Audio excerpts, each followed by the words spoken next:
So, how often do you see a Troopy in this condition?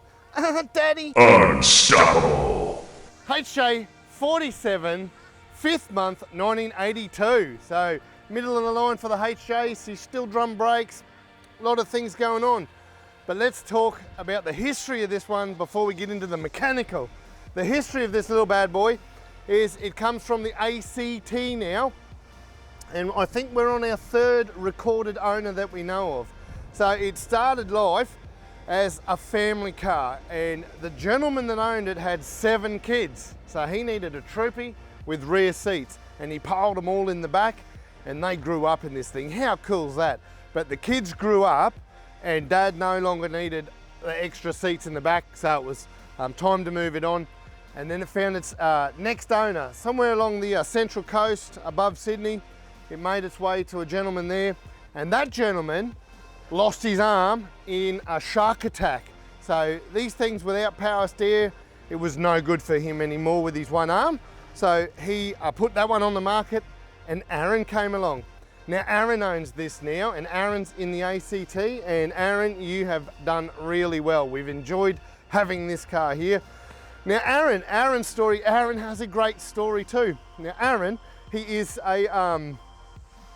a designer. He's a sculptor and a designer for the Royal Australian Mint, and Aaron designs coins. Aaron designed this $1 coin, you might know it. This $1 coin has a Troopy on it, and it's in circulation. A lot of guys know it, I've seen it on the forums. Well, this coin is Aaron's hard work. You can Google it and you'll find that Aaron's the man behind the Troopy. And rumor has it, if you zoom in on this gold coin and keep zooming in hard enough, you will see in the back corner window that it has the Mr. Landcruiser sticker. And so that's Aaron's history, is being involved in the Australian Mint is so good that he can put his work and his passion onto a coin. Who can tick that box in life? And then we meet Aaron. So Aaron owns this car, and I've already said it's got no power steer. So Aaron wants a few upgrades. We want to book it into Mr. Landcruiser. So while it's here, we did the 5-speed, and we did the turbo, and we did the power steer, and we did a visor. So I'll start with the 5-speed. Now Aaron's right into this. He drove it all the way. It wasn't put on a truck. He drove it all the way from ACT, and he's going to drive it home a new car. So we've done the 5-speed. Now this is probably the easiest model to do it to. If you've got a car that is built in after the 8th month 80, right through to the last months in 84, you've got the easiest model. It's got the cross member. It's got the correct rear axle for your new handbrake setup. It's just ticking so many boxes. We can use genuine handbrake cable and leave the handbrake lever where it is. So the box pretty much fits in. We changed some tail shafts. We use backing plates off the 60 series to put the handbrake now in the rear. And we move the holes in the floor, and then we also move the shape of the sticks so that they don't hit the seat and the handbrake can stay exactly where it is. And while we've got it, now we put the 5-speed in, it's fully rebuilt transfer. We've got the gearbox out. We do the rear main, we do the machine the flywheel, do the clutch, spigot bearing, we go over the whole thing. So that's what's involved here at Mr. Landcruiser.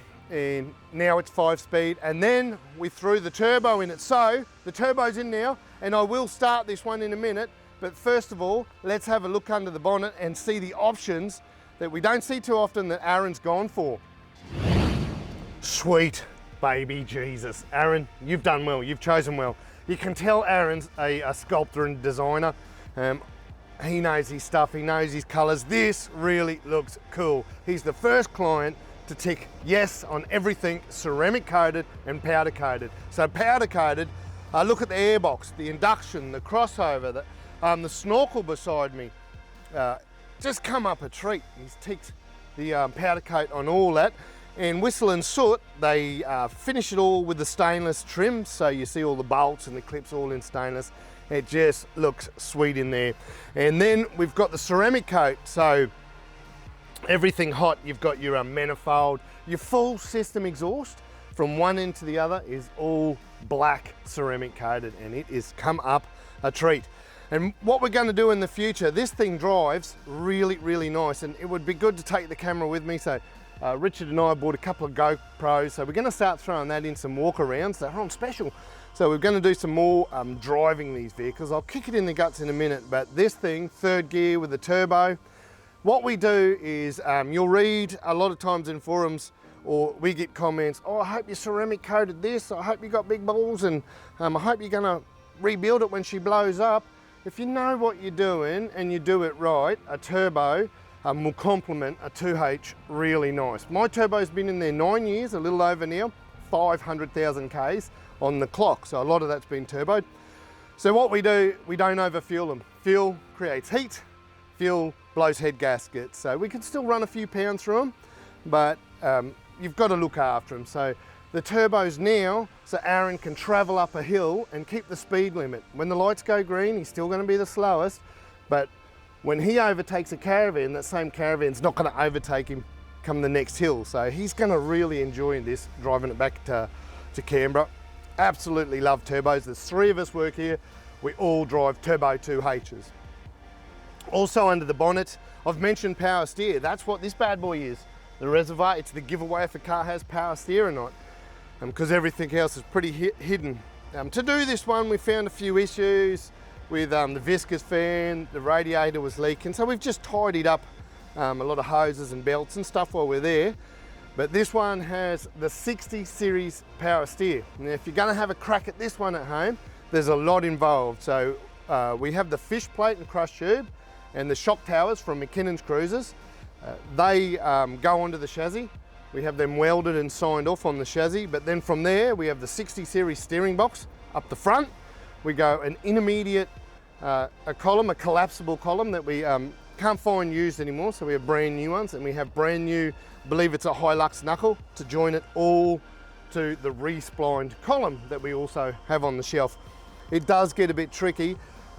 People watch the walk arounds and say, can I book mine in next? Well, it's the pumps we're struggling with. So this one is using a 1984 HJ60 engine mount. If it's that one or an older one, it bolts straight in from the 2H60 onto this one, and it's easy peasy. But we're looking now, and a lot of guys are using Astra pumps, and we're just running out of options. So moving forward, there will always be a positive answer.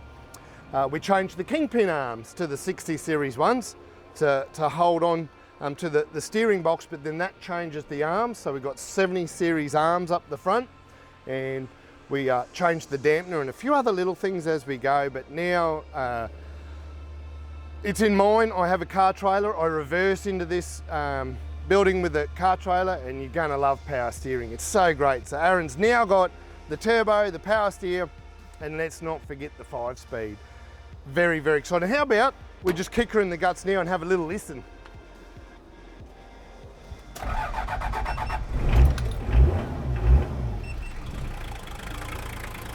Oh yeah, you can tell she's still a 2H. It's got that beautiful 2H sound, but now she's breathing through that turbo and she's sucking some air.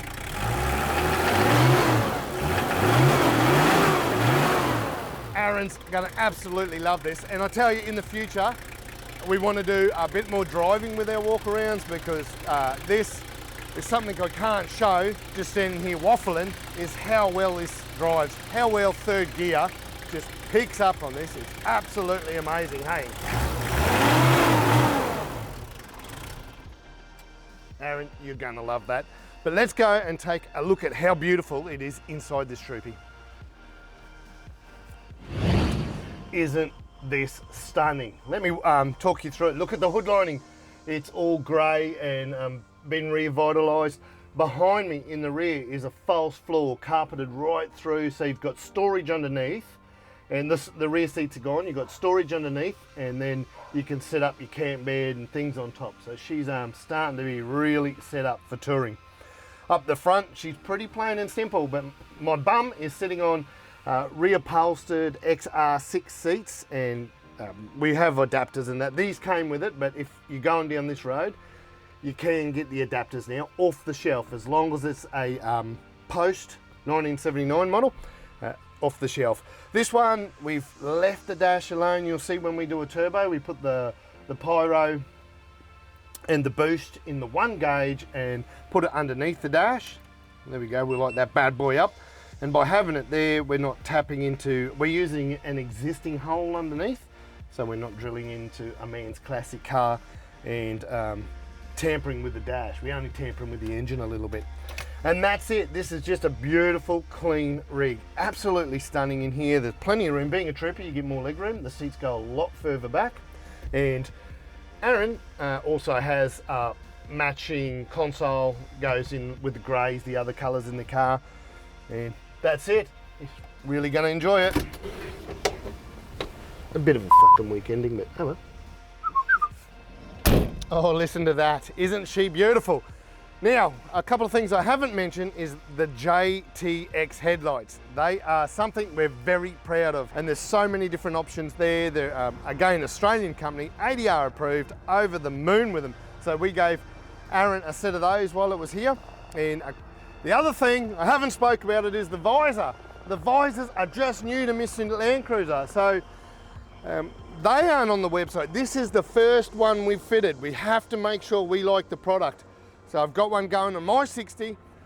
We've got one today on Aaron's, and we're over the moon. So the visors are in. We've only got about 5 in stock. We've got a couple 60 ones in stock, and we'll work at getting those on the website. But look at the look it gives it.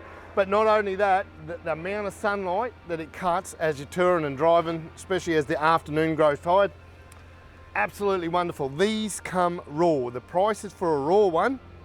Our painter, it's under $200 to do the paint on them, and they've got the chrome strip, the white tops. You can go any color you want. So if you want to go beige because you've got a beige car, personally, the white, you Google some pictures, we've got some pictures. The white on a colored 40 looks excellent, and that's it's a traditional look. So and that's it. She is ready to go now. Aaron's coming on Monday.